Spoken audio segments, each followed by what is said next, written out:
ሁለት ትሬደሮች አንድ አይነት ትሬድ በተመሳሳይ ሁኔታ ትሬድ እንዲያደርጉ ፈቀዳችሁላቸው። አንደኛው ባይ፣ ሌላኛው ደግሞ ሴል አለ። የትኛው ትክክል ይመስላችኋል?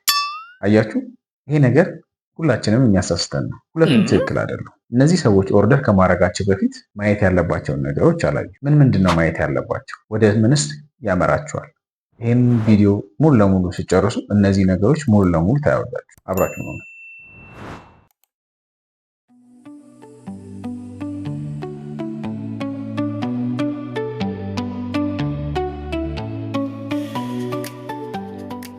እንኳን ወደ ሊትል ኢትዮ ፎሬክስ በደህና መጣችሁ። ይህ ቻናል ሲግናል የምንሸጥበት ስትራቴጂ ብቻ የምንነጋገርበት ቻናል አይደለም። ይህ ቻናል ማርኬቱን ከመሰረቱ ጀምሮ በደንብ መማርና ማወቅ ለሚፈልጉ የፎሬክስ ማህበረሰቦች መድረስ ነው። ፕላስ ደግሞ የዚህን ኮሚኒቲ እድገት ማብዛት ነው። ሶ በዚህ ቻናል ላይ ሁላችንም ተማሪዎች ነን። ሁላችንም የምንፈልገውን ነገር እዚህ ጋር ኤክስፕሬስ በማድረግ እንደ ማህበረሰብ ወይም ደግሞ እንደ ኮሚኒቲ ነገ ከነገ ወዲያ የተሻለ ህይወት የተሻለ ማንነት ይዘን እንወጣለን ብለን ስለምናስብ ይህን ቻናል አዘጋጅተናል። ጥሩ ትሬደር ከመሆናችን በፊት እውቀታችንን በደንብ ማሳደግ አለብን። ያ ነው የዚህ ቻናል ትልቁ ዓላማ። እኔ ፎሬክስ መማር ስጀምር የመጀመሪያ ጊዜ እኔ ብዙ ነገሮችን የማየ የነበረው ቻርት ላይ ነበረ። ትሬድ ላይን፣ ሰፖርት ኤንድ ሬዚስተንስ፣ ሊኩዊዲቲ ስዊፕ፣ ከስትራቴጂ ደግሞ አይሲቲ ስትራቴጂ፣ ኤስኤምኤስሲ ወይም ደግሞ ስማርት መኒ ኮንሰፕት ብዙ። ከዛ በኋላ ግን ሁሉንም ለመማር እየሞከርኩ ምንም እንደገባኝ የተረዳሁበት ጊዜ ነበር። ግን የሆነ ሰዓት ላይ ራሴን ጠየኩት፣ እነዚህ ትልልቅ ባንኮች በደቂቃ ውስጥ ቢሊዮን ዶላር ሲያንቀሳቅሱ ቻርት ብቻውን እያዩ ነው? መልሱ አይደለም ነው። እነሱ ቻርትን ከማየታቸው በፊት የአንድን የሀገር ወይም ደግሞ የከረንሲ ጥንካሬ ወይም ደግሞ የዛን የኢኮኖሚ ግነት ያያሉ። በዛ ሰዓት አብዛኞቹ ትሬደሮች ወይም ደግሞ ትልልቅ ባንከሮች እና ሚሊዮነር የሚባሉ ትሬዲንግ ላይ የሚሳተፉ ሰዎች የኢኮኖሚውን ጥንካሬ አይተው ነው ወደዛ የሚገቡት። ለዚህ ነው አብዛኛው የአዳዲስ የፎሬክስ ትሬደር የሚሳሳተው። ፕራይስን እያየን ምክንያቱን እንረሳለን ወይ ደግሞ ጭራሽ አናስታውሰው። ካንድልስቲክ የመጨረሻ የሆነውን ኢንድ ሪዛልት ብቻ ነው ሊያሳየን የሚችለው። ግን ማርኬትን የሚያንቀሳቅሰው ብዙ ነገሮች አሉ። እነሱ ምንድን ናቸው? ትሬድ ከመጀመሪያችን በፊት ከፋንዳሜንታል አናሊሲስ ነው ፋውንዴሽናችን የምንጀምረው። ፋንዳሜንታል አናሊሲስ ምን ማለት ነው? ፋንዳሜንታል አናሊሲስ ማለት አብዛኛው ጊዜ ሰው እንደሚናገረው ፎሬክስ ፋክተሪ ወይም ደግሞ ብሉምበርግ ከፍቶ የኢኮኖሚውን ከፍታና ዝቅታ ማየት አይደለም። ስለዚህ እኛ ደግሞ እውነተኛ የሆኑ የፋንዳሜንታል አናሊሲሶችን ገንዘብ ከየት ወዴት እንደሚፈስ ማወቅ ነው። እነዚህን ነገሮች እንዴት እናውቃለን? ገንዘብ ወዴት እየፈሰሰ ነው፣ ገንዘብ ከማን እየተነጠቀ ነው የሚሉትን ነገሮች በምሳሌ ልንገራችሁ። ለምሳሌ ፌዴራል ሪዘርቭ የኢንተረስት ሬቱን ከፍ አደረገ እንበል። መጀመሪያ ፌዴራል ሪዘርቭ ምንድን ነው?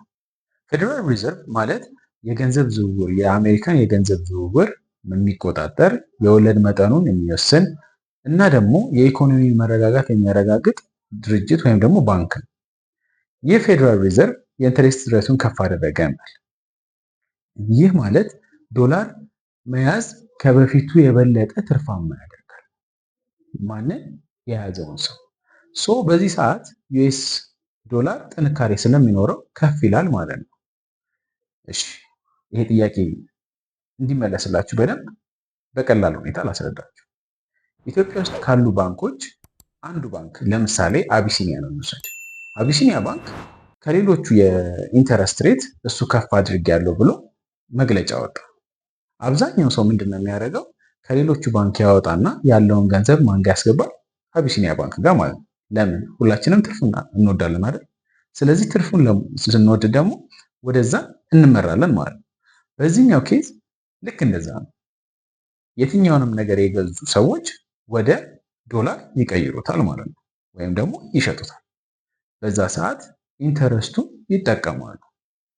ስለዚህ ወደኋላ እንመለስና የፌዴራል ሪዘርቭ ኢንተረስት ሬት ከፍ ብሎ ቢወጣ የዩኤስ ዶላር ጥንካሬ ከፍ ይላል።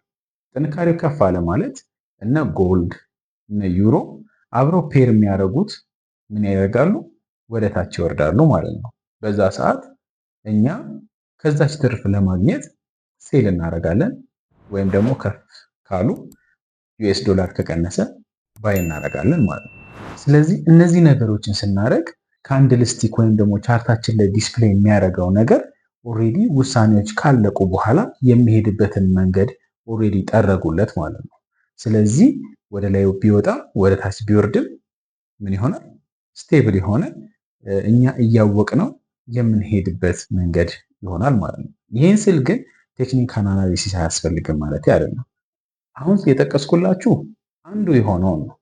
ከዛ ውጪ 8 የተለያዩ የኢኮኖሚውን በጣም በትልቅ ሁኔታ ሊያንቀሳቅሱ የሚችሉ ከእሱ ጋር 8 ኢኮኖሚ አንቀሳቃሶች አሉ። አንደኛ ኢንተረስት ሬት ዲሲዥን ነው። ሁለተኛ ሲፒአይ ወይም ደግሞ ኢንፍሌሽን ሬት ነው።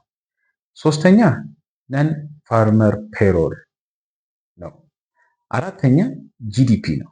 ጂዲፒ እንግዲህ ሁላችሁም ታውቁታላችሁ ብዬ አስባለሁ። ከዛ በመቀጠል አንኤምፕሎይመንት ሬት ነው ወይም ደግሞ የስራ ያልተፈጠረለት ሰዎች ሬት ማለት ነው። ከዛ በኋላ ሲቀጥል ሪቴል ሴልስ ነው። ሪቴል ሴልስ ማለት ሽያጭ ላይ ያሉ የተለያዩ ነገሮች እንዴት ናቸው የሚሉትን ነው። ሰባተኛ ፒኤምአይ ነው። ስምንተኛ ኤፍኦኤምሲ ነው። ከዚህ በፊት የተመለከታችሁትን እንግዲህ በደንብ አስታውሱ። የት እናያለን፣ እንዴት እናያለን እና በመች ጊዜ ይወጣል የሚሉትን ነገሮች ካያችሁ ከዛሬ ጀምሮ ቻርትን ከመክፈታችሁ በፊት እነዚህ 3 ጥያቄዎች በደንብ ጠይቁ። ዛሬ ምን አይነት ወይም ደግሞ ዛሬ ምን ትልቅ ዜና አለ? ማርኬትን ማን ነው እያንቀሳቀሰ ያለው? ዛሬ ገንዘብ ወዴት ሊፈስ ይችላል? እነዚህ 3 ጥያቄዎች ከጠየቃችሁ ቻርትን ሪድ ብቻ ሳይሆን ማርኬትን ማኔጅ ወይም ደግሞ አናላይዝ እያደረጋችሁ በደንብ መቀጠል ትችላላችሁ ማለት ነው። እስካሁን ያያችሁት የፋንዳሜንታል አናሊሲስ መግቢያ ብቻ ነው። ስለዚህ ከሚቀጥሉት ኤፒሶዶች ጀምሮ እያንዳንዱ ብሬክ ባይ ብሬክ 8 ኢኮኖሚውን ያንቀሳቅሱታል ብለን የምናስባቸውን እና ያንቀሳቅሱታል ብለን የጠራናቸውን ነገሮች በደንብ አንድ በአንድ በእውነተኛ ቻርት፣ በእውነተኛ ማርኬት እንቅስቃሴዎች፣ በእውነተኛ ምሳሌዎች እንማራለን። አሁን ደግሞ የእናንተን ሀሳብ መስማት ፈልጋለሁ። ከዛሬ በፊት ገበያውን የሚያንቀሳቅሰው ምንድን ነው ብላችሁ ታስቡ ነበር? ኢኮኖሚክ ኒውስ ለማርኬቱ ምን ፋይዳ ነበረው ብላችሁ ታስባላችሁ? ከታች ኮሜንታችሁን ጻፉልኝ። የቻልኩትን አነባለሁ፣ ሪፕላይ አደርጋለሁ። ሁላችሁም ደግሞ ሪፕላይ እንደምናደርጋችሁ እርግጠኛ ነኝ። ይህ ቪዲዮ ጠቃሚ ሆኖ ከተሰማችሁ ላይክ፣ ሰብስክራይብ እና ሼር በማድረግ ለጓደኞቻችሁ፣ ለቤተሰቦቻችሁ አጋሩ እና ደግሞ ይህን ቻናል ከፎሬክስ ጀማሪ ጀምሮ ፕሮፌሽናል ትሬደር የሚያደርሳችሁ የእውቀት ማህበረሰብ እንድንገነባ ነው የምንፈልገው። በሚቀጥለው ቪዲዮ ቅድም በነገርኳችሁ መሰረት 8 ኢኮኖሚውን ያንቀሳቅሱታል ብለን የምናስባቸውን ፖይንቶች እናነሳለን። እነሱን እንማማራለን። ከእውነተኛ ምሳሌዎች እና ምክንያቶች ጋር እንወያያለን። የእናንተን ሀሳብ እና አስተያየታችሁን ታች ጻፉልን። ፕላስ ደግሞ ላይቭ ሴሽን የምትፈልጉ ሰዎች ካላችሁ ላይቭ ሴሽን መች እናዘጋጅ ምናምን ኮሚኒቲውን እንድትቀላቀሉ እታች የቴሌግራም ሊንክ አስቀምጣለሁ። ቴሌግራም ላይ ፖስት እያደረግን እንሄዳለን። ፕላስ ግሩፕ እንከፍታለን።